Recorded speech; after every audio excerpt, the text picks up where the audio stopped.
guys, what's up and welcome back to my channel. So in today's video, we're going to be talking about how to choose the correct foundation shade. So this is actually something that I get asked, honestly, probably above anything else. It is one of the most commonly asked questions that I get, and I just see time and time again people getting this wrong, even in stores. Like even people who are paid to do this in stores at like Sephora and like other makeup shops and things like that. I watch them shade match people and I'm like, oh, what are you doing? There's definitely a right way to do this and a wrong way, and I've got a couple of tips in today's video as well to make sure that you get the absolute perfect match every single time.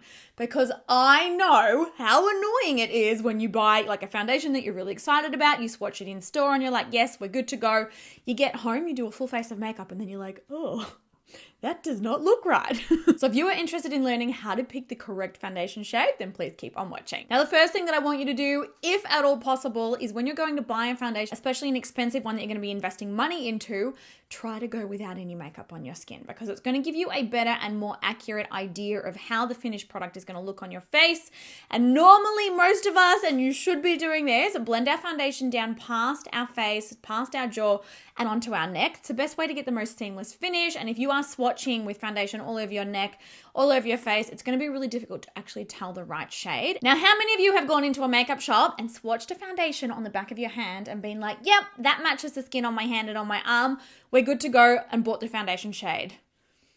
Come on, don't be shy. I feel like probably everybody has done it at some point in their lives, but guys, the thing that you got to remember with foundation is that it covers the entirety of your face. So we're not going to be blending foundation down from our face onto our neck, down our arms, onto our hands. A hand swatch is literally useless. This is absolutely not going to help you at all. So this is a foundation shade here that actually matches the back of my hand pretty well. As you can see, my face is one color, my neck is another color, essentially my chest is another color, and my hands are a different color as well.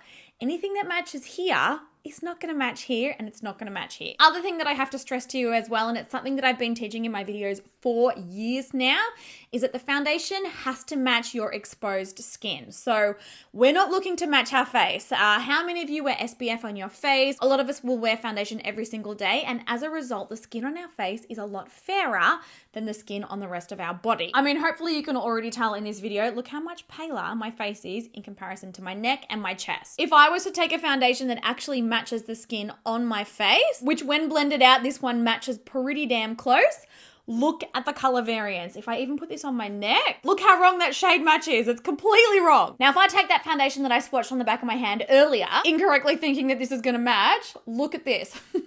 Here it is on my face, here it is on my neck, completely the wrong shade, even though when blended into the back of my hand, it matches me perfectly. I honestly think 90% of people do this at the makeup counters. They swatch on the back of their hand thinking that it's gonna match their face. It never will. So just to show you guys exactly what I mean, I'm gonna blend this foundation up here. This is the one that matches my natural skin. And I mean, look, it disappears into my skin tone. It absolutely matches my face. This is what it looks like on my neck. So the best way to avoid all of this, guys, is to match the skin on your neck and on your chest. We're going to be entirely covering up our face with the foundation. There literally is no point in matching the skin there.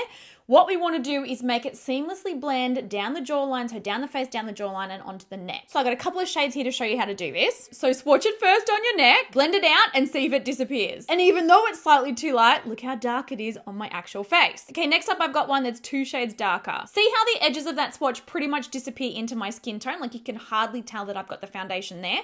That's how you know it's a good match. And it might seem weird because this same shade on my face, you might think, oh, there's no chance that is going to match me. This is the correct shade. All right, so I'm just removing the incorrect swatches so I can show you the blend. So taking one pump of that, I'm gonna start blending it in. And this is another great thing that you can do in store is to actually apply it to a small portion of your skin, blend it down over the jawline and down onto the neck and see if it still disappears. And as you can see here, there is absolutely no line between when my face ends and my neck begins. It is all one color. It is all really seamless. It blends into my chest. It matches my shoulders. Basically, you want to match any exposed skin, not your face. Now, the other thing that I want you guys to remember is foundations and formulas also oxidize or they dry down to a different color. And that is something that you want to bear in mind when swatching shades in store as well. You want to do your swatch and then you want to let it sit for a good 5 minutes so that it dries, so that it reacts to oxygen, so that you can see the color change before you invest in that shade. This is the perfect example on the back of my hand. This is exactly the same foundation. This one I swatched 5 minutes ago and this one I've just applied fresh, so it is wet. Look at the shade difference, you guys. Look at that. And had I bought this one originally thinking that it matched me, I would have got home and been severely disappointed. Okay, I'm going to quickly finish blending this all over my face and then I'll come back and show you the final result when all of my makeup is done. All right, guys, I've got the rest of my makeup on now and as you can see, flawless. I mean, I'm trying to like give myself chin so that I can show you it. Flawless match though. There is no line of demarcation. You cannot tell where my, that lighter color on my face finishes, sort of before where it joins my neck. You also cannot tell where the foundation stops and starts because it is the right color and the right match for all the exposed skin on my neck and my chest. I really hope that today's video answered some questions for you guys and hopefully gives you a better idea and a better indication of the correct way to go about picking your foundation shade. I tell you what, like the number of DMs that I've got and comments that have been left asking about this, and also like every time I go into like a makeup counter and I see even the staff like showing girls like to swatch the product on the back of their hand and I'm like, what are you doing? What are you doing? So I hope that in the future you can avoid doing that too. I do really enjoy sort of going back to basics and teaching, kind of the stuff that I don't know, I feel like people skim over a lot of the time. So if there is something else to do with makeup or hair and you're wanting to know the basics or there's something in particular that you want a video on, please let me know in the comments and I will be happy to do it for you guys. But I love you all heaps. I actually have to run real quick. I've got an event in Melbourne with TikTok tonight. So I've got to drive down, I've got to check into the hotel, I've got a bunch of stuff to do. But I love you guys heaps. I hope that you found today's video helpful and I will talk to you all down in the comments below.